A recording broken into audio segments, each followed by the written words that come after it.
You are invited to Pan African Business Expo, a historic event for the African Caribbean business communities in the United Kingdom and abroad, promoting international trade with Africa and the Caribbean. The event will be held at King's College, London, Strand, on Thursday, 17th April 2014 from 10 a.m. to 6 p.m. This year's theme is Empowering Businesses to Engage Effectively in International Trade. The Pan African Business Expo is a platform to meet and network with government officials, diplomats, investors, professionals, entrepreneurs, and various business representatives. The expo features workshops on various aspects and issues relating to international trade with Africa and Caribbean. Keynote address by ambassadors and high commissioners from various African and Caribbean countries.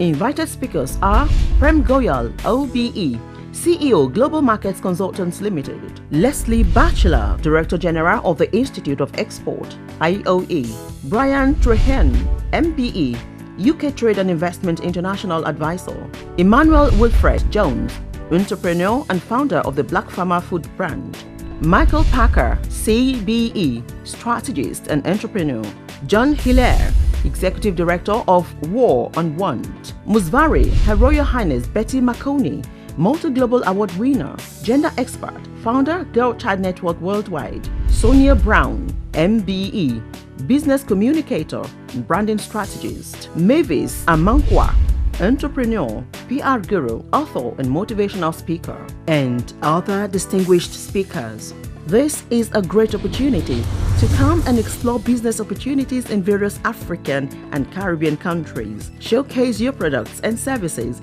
to potential clients in the United Kingdom, Africa, and the Caribbean. Network with like-minded potential business partners in UK and abroad. You will meet potential investors and learn how to access funding to start and develop your business. Exhibition stands are tailored to suit your business needs. For sponsorship, exhibition, delegate packages or bookings, visit www.panafricanbusinessexpo.com. International delegates and exhibitors should call +44 79 3135 3737 or +44 207 873 2165 or email sales@packers4events.com. Delegate entry fee at £60 and that includes lunch, access to all workshops and drink reception. Exhibition packages from £150. Organized by Packers Imports and Exports, Packers 4 Events. Sponsored and supported by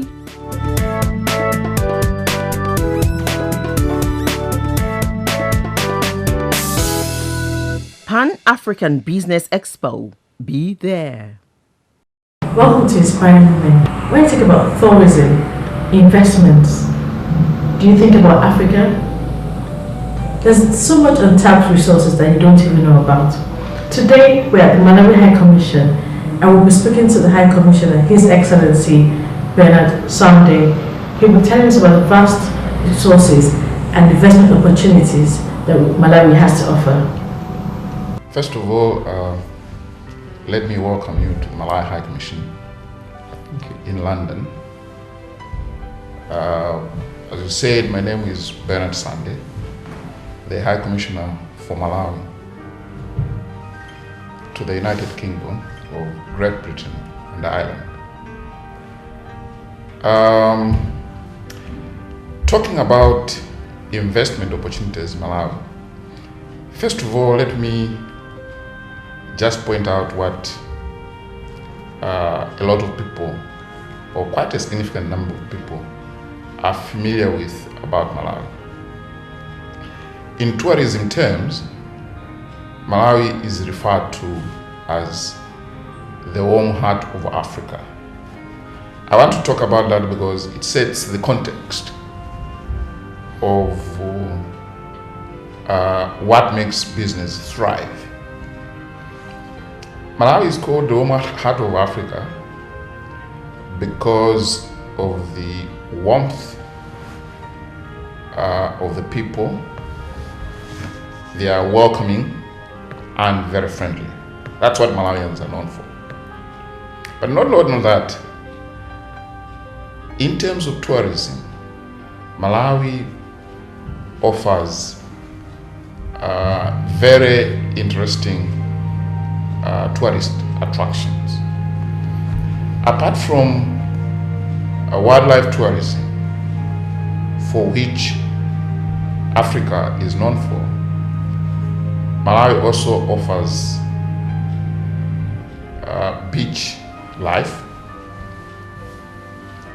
and it has a diverse culture as well as the breathtaking topography of mountains, plateaus, as well as valleys and plains.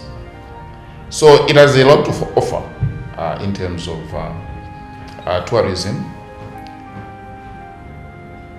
Wildlife game reserves, we have them, there are 12 of them.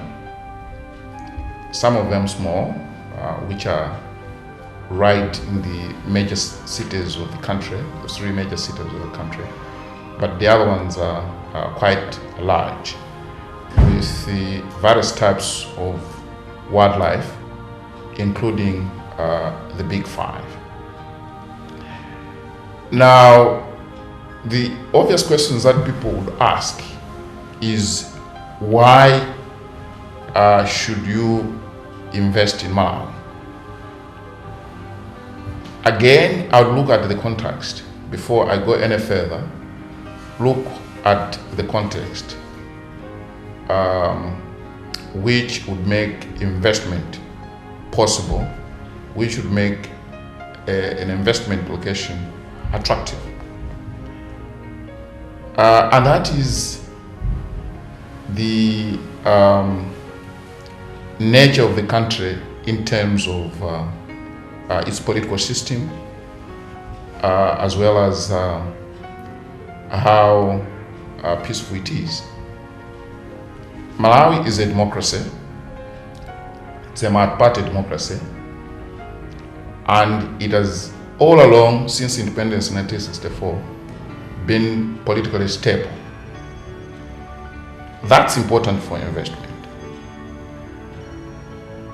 Not only that, Malawi, I think, along in keeping with the fact that the people of Malawi are friendly and warm, Malawi is known as a peaceful country, and according to the World Peace Index, Malawi, I think, is rated as the second most peaceful country in Africa.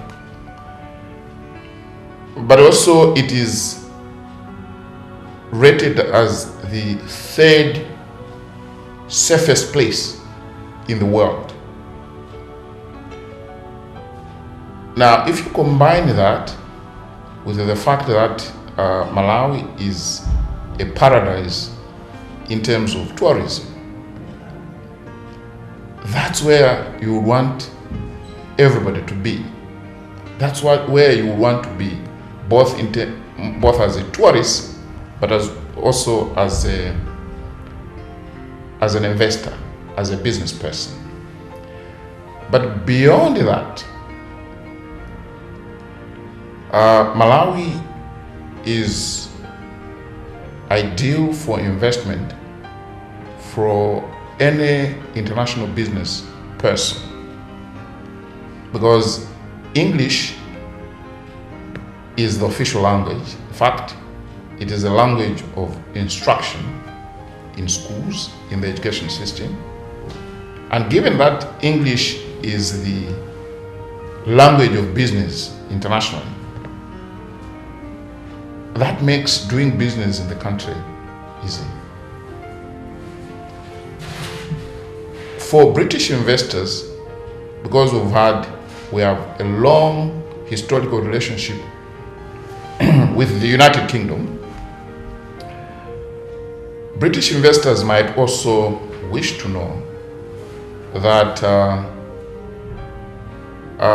the legal system in Malawi is based on English common law,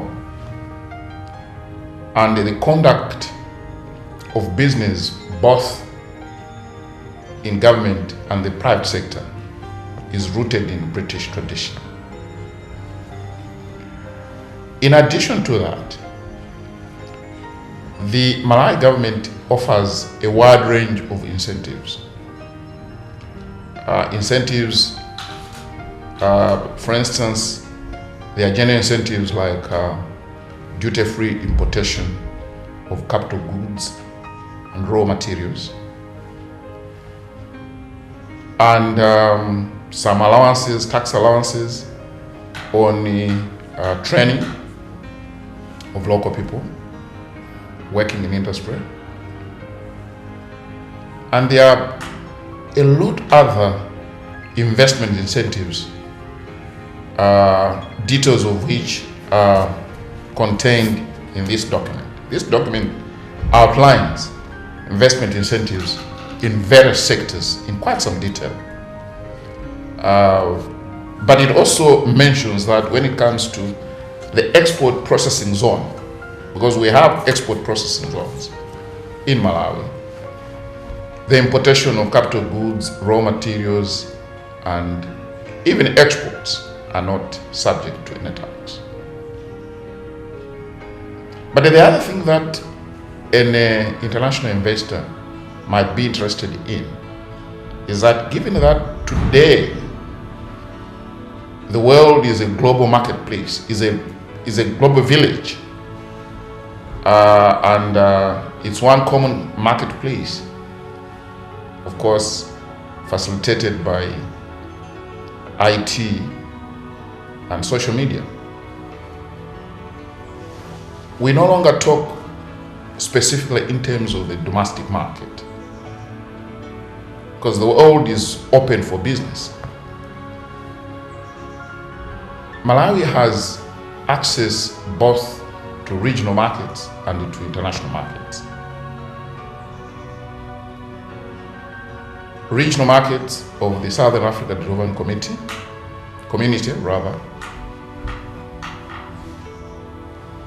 common market for East and Southern Africa, and also to international markets.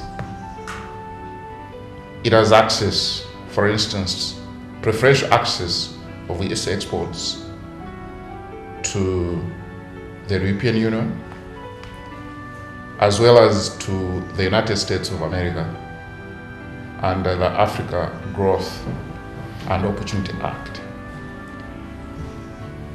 But it would also be of interest to an investor to realize that investor rights, the rights of investors, are guaranteed under the Constitution of Malawi and the laws relating to business, various laws relating to business. But not only that, Malawi is a member of the Multilateral Investment Guarantee Agency, MIGA, as well as a party to the International Convention on Investment Disputes. So investors' rights are well protected both by domestic laws and by the international conventions and bodies to which Malawi belongs. Now, what are the industries? I often refer to Malawi as a virgin land when it comes to investment. In other words, the opportunities for investment are many and varied in many sectors. But it's important to point out that the Malawi government itself has prioritized certain sectors. It has prioritized these sectors because it's the intention of government to build the private sector in the country based on its policy to move from aid to trade. The government is keen on developing the private sector, not only to create jobs and transform the economy, but also to build its capacity for exports. Now, in that respect, it has prioritized 5 sectors, and these sectors are outlined here. These are agriculture, energy, mining, tourism, physical infrastructure, including ICT. Now, let me just say a word or two about each one of them. When we are talking about agriculture,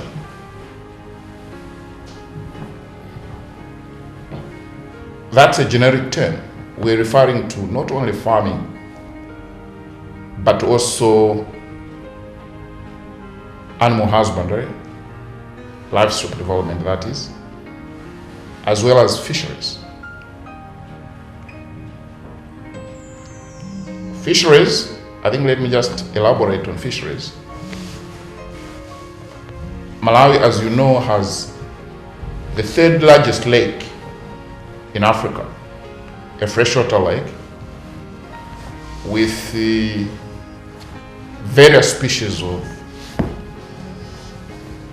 fish, which are available for harvesting, exploitation. And I must say this, I must emphasize this, because generally there is a feeling that the fish is over-harvested in Lake Malawi.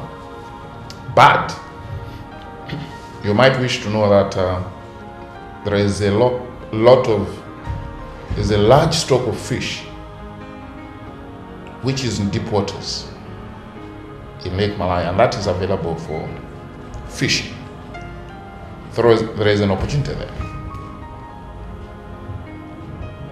But apart from farming, livestock development, and fishing, when we're talking about agriculture, we are also emphasizing on adding value to agricultural products. In other words, agro-processing. This is the area that we are very keen on. Reason is that agriculture is the backbone of the country's economy. It accounts for 35% of GDP and 90% of exports. 85% of the people in Malawi live in rural areas and they depend on agriculture. Now, if you have a capacity to add value to agricultural products, that should have a big multiplier effect in the economy, and that should impact positively on the large number of people who are engaged in agriculture, and therefore we should be able to enhance the income of the majority of the people. Talking about the people, there are various schemes that have been adopted. Under the Malawi export strategy, there are some crops that have been identified for promotion in terms of trade, export. And these are generally pulses, sunflower, and rice.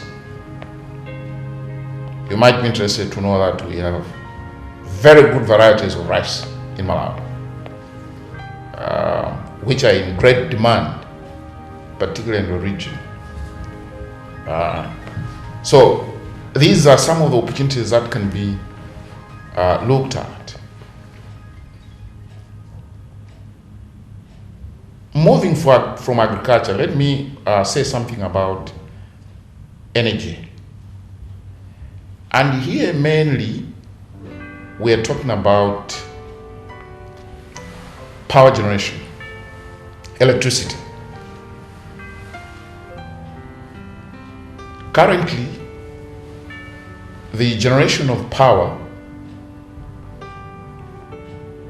it barely exceeds, by a very small margin, the demand for power.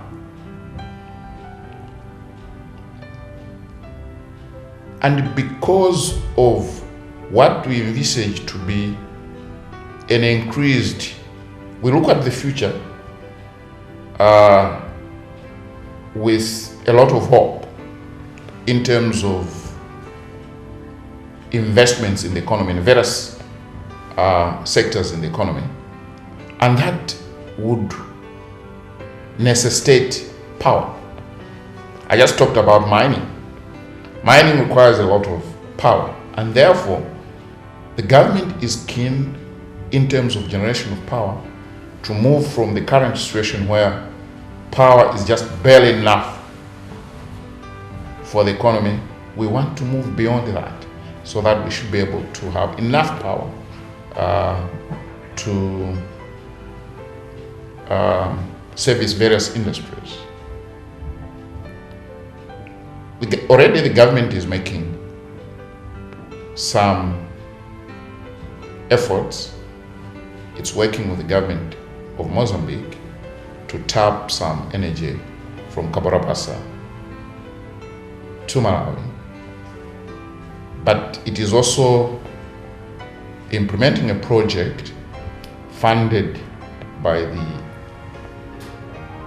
US government under the Millennium Challenge account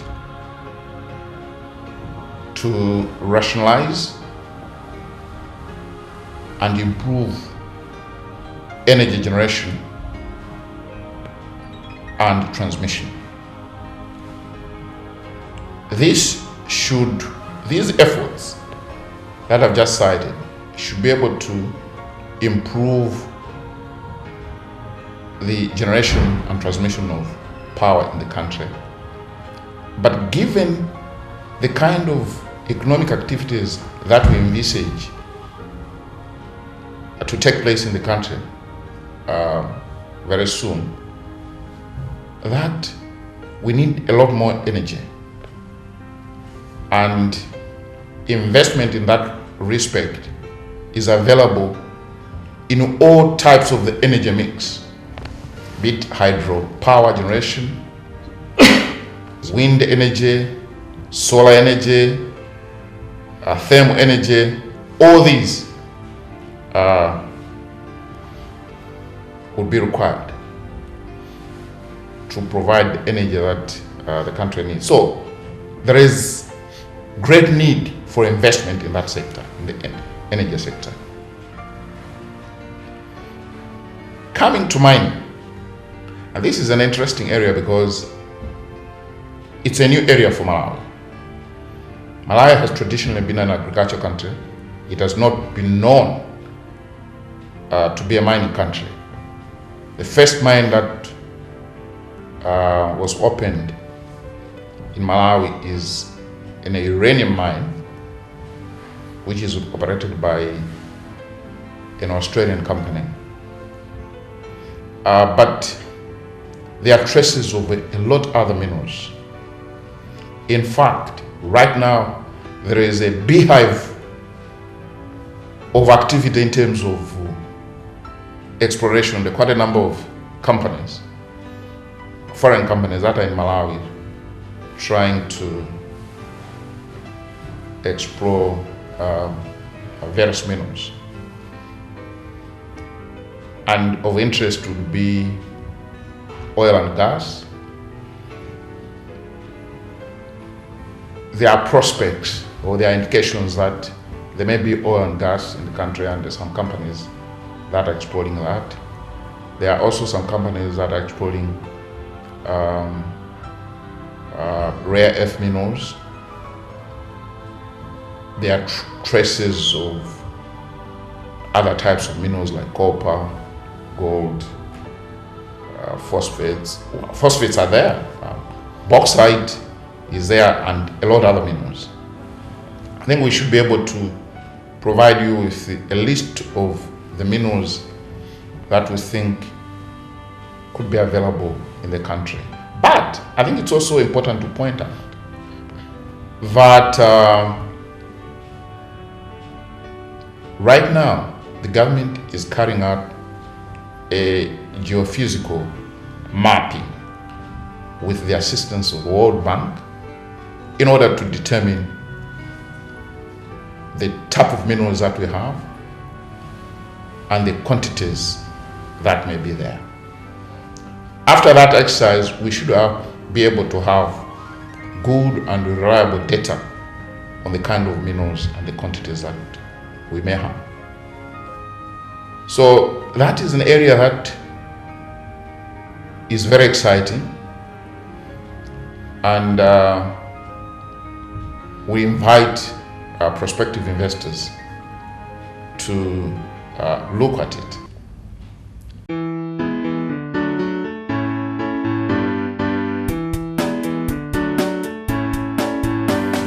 You are invited to Pan African Business Expo, a historic event for the African Caribbean business communities in the United Kingdom and abroad, promoting international trade with Africa and the Caribbean. The event will be held at King's College, London, Strand, on Thursday, 17th April 2014, from 10 a.m. to 6 p.m. This year's theme is Empowering Businesses to Engage Effectively in International Trade. The Pan African Business Expo is a platform to meet and network with government officials, diplomats, investors, professionals, entrepreneurs, and various business representatives. The expo features workshops on various aspects and issues relating to international trade with Africa and Caribbean. Keynote address by ambassadors and high commissioners from various African and Caribbean countries. Invited speakers are Prem Goyal, OBE, CEO Global Markets Consultants Limited, Leslie Batchelor, Director General of the Institute of Export, IOE, Brian Trehen, MBE, UK Trade and Investment International Advisor, Emmanuel Wilfred Jones, entrepreneur and founder of the Black Farmer Food brand, Michael Packer, CBE, strategist and entrepreneur, John Hilaire, Executive Director of War on Want, Musvari, Her Royal Highness Betty Makoni, multi-global award winner, gender expert, founder, Girl Child Network Worldwide, Sonia Brown, MBE, business communicator, branding strategist, Mavis Amankwa, entrepreneur, PR guru, author, and motivational speaker, and other distinguished speakers. This is a great opportunity to come and explore business opportunities in various African and Caribbean countries. Showcase your products and services to potential clients in the United Kingdom, Africa, and the Caribbean.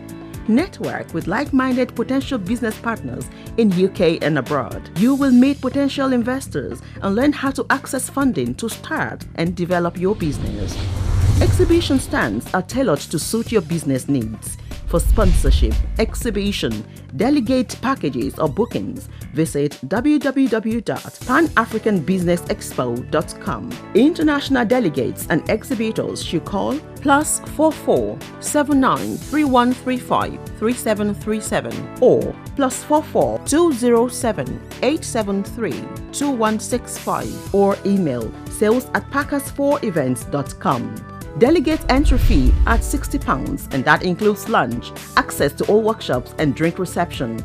Exhibition packages from £150. Organized by Packers Imports and Exports, Packers 4 Events. Sponsored and supported by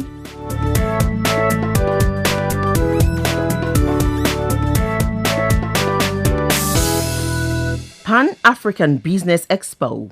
Be there.